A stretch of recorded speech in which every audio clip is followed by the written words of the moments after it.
Neither the US president or Qatar's emir made specific mention of the now controversial gift of a luxury jumbo jet from Qatar to the United States. But during an interview with CNN's Becky Anderson, Qatar's prime minister dismissed the controversy. He also talked about a multi-billion-dollar deal with Boeing, which comes despite a string of controversies in recent years and questions over safety standards at Boeing. You've pointed out that there is a commitment to buy over 200 jets from Boeing, price tag of around $200 million. Given it is Boeing's failure to deliver a new Air Force One to the president on time as promised, something like a 5-year delay, sir, are you confident that the aircraft manufacturer will deliver on time and on budget for you? Well, Boeing has been a reliable partner for Qatar Airways for a long time, and of course we trust them, and we are confident that they are going to continue this partnership together with Qatar Airways. Qatar Airways has been nominated as the top airline in the world for many years consecutively, and we are using Boeing actually quite significantly in our fleet. Can we take a moment to get to the bottom of this offer by Qatar of a multi-million-dollar Boeing 747-8 to President Trump? When did your government first start talking to the US about this aircraft, and who broached the subject first? Was it the US or was it Qatar? Well, actually, it's, I know that there were a lot of speculations about this topic. I don't know what is the reason that instigated this. This is a very simple government-to-government dealing when Ministry of Defense and Department of Defense are still exchanging the possibility of transferring one of our 747s -8 to be used as Air Force One, and it's still under the legal review. So there is nothing really. I don't know what was like, why it became like so big as a news that this is something that considered in a very strange way. It's we have done a lot together with the US. For example, the airlifting that happened during Afghanistan evacuation, 80% of that been taken care of from Qatar. I think the point is that this people are confused as to whether this is a personal offer to President Trump from the emir. Certainly President Donald Trump suggesting in an interview on Tuesday that Qatar approached him claiming that one Qatari official said, "If I can help you, let me do that." Is that true? Well, it is a government-to-government transaction. It has nothing to do with personnel, whether it's on the US side or on the Qatari side. It's Ministry of Defense, Department of Defense. So I don't see anything in that. It's, you're alluding to the fact that this has created huge controversy in the States, and this is sort of bipartisan criticism, Republicans and Democrats accusing the president of graft and Qatar of buying influence. Are you? Why would we buy an influence in the United States? If you look just, in the last 10 years of the US-Qatar relationship, Qatar has been always there for the US when it's needed, whether it's on the war against terror, whether it's in the evacuation of Afghanistan, whether it's on releasing hostages from different countries around the world.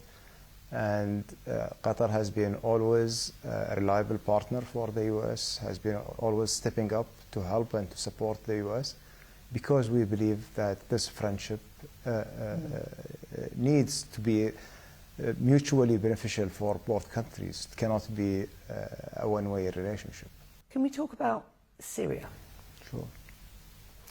You're a strong backer of this new government, and you've been lobbying for sanctions release for some time now to unlock aid into the country. Now, Donald Trump in Riyadh announced that he is lifting sanctions. This news is making huge waves across this region. What do you now believe that you can accomplish for Syria?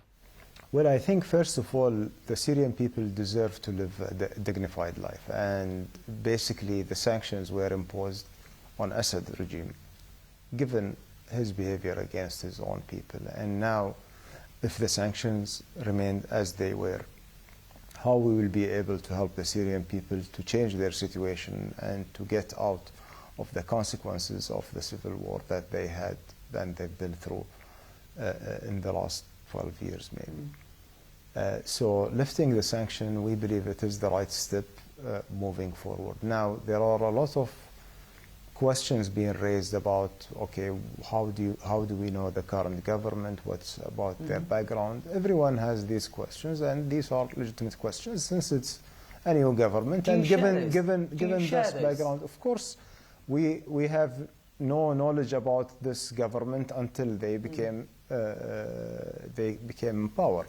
So basically, what we decided to do is to start engaging with them, to start to see if they are saying and doing the right things. Then we should support them. We should support the stability of Syria. We should support that Syria shouldn't fail and shouldn't turn into a chaos.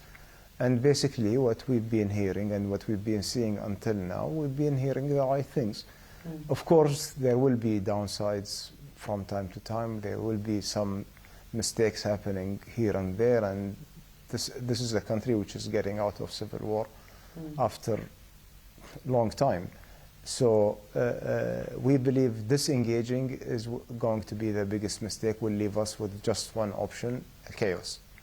But engaging in a constructive manner, trying to help to alleviate the situation over there in Syria and making sure that we are working together with them step by step, that's the only way for us where we will have a chance to have a better Syria and stabilize Syria. And let's talk about Gaza. Yeah. You've been deeply involved in mediating between Israel and Hamas for more than 19 months. I've been in and out of this country and watched the efforts that have been put into that mediation.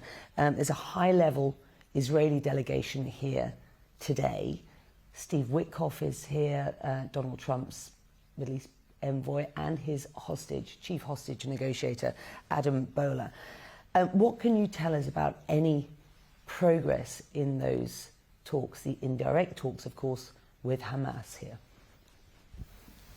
Well, the progress that we have achieved by releasing Idan Alexander, the Israeli-American citizen, the day before yesterday, from our perspective, we were seeing it as a breakthrough that will help and bring back the talks on track and bring us a ceasefire and opening up a humanitarian corridor for the humanitarian assistance to come to the people of Gaza. Unfortunately, Israel's reaction to this was a mass bombing the next day while sending the delegation, and statements coming out of the Israeli government that this delegation is coming to negotiate a hostage deal without ending the war, which is basically sending the signal that we are not interested in negotiations.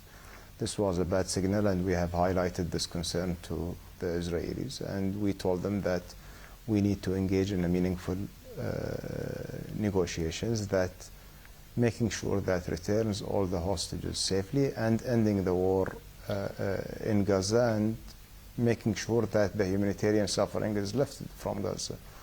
Right now, our teams are engaging with both parties. We hope to see some progress. I'm not sure if this progress will be something seen very soon with this continuing behavior. Before I let you go, this is my final question. The US is in talks with Iran. Donald Trump has said the time to choose is now. This is not an offer that will last forever. He said he'd discussed Iran with the Emir today.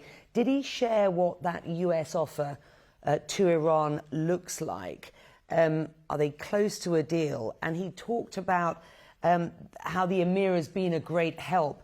So what's Qatar's involvement here? Well, actually, we had a very good and very productive discussion between His Highness the Emir and the President about the negotiations on the Iran nuclear program. We strongly believe that this can be only solved diplomatically, and we believe that escalation is not in the interest of any party. We are trying our best to support that effort. Our colleagues in Oman is doing an outstanding job in mediating the conflict between them, and any kind of support that we are able to provide when we are reaching out to the parties, we are doing our utmost. The discussion basically between His Highness and the President is just highlighting the risks of not having a deal and what would be the best way to mitigate those through finding a compromise between the US and Iran that can bring us to a deal.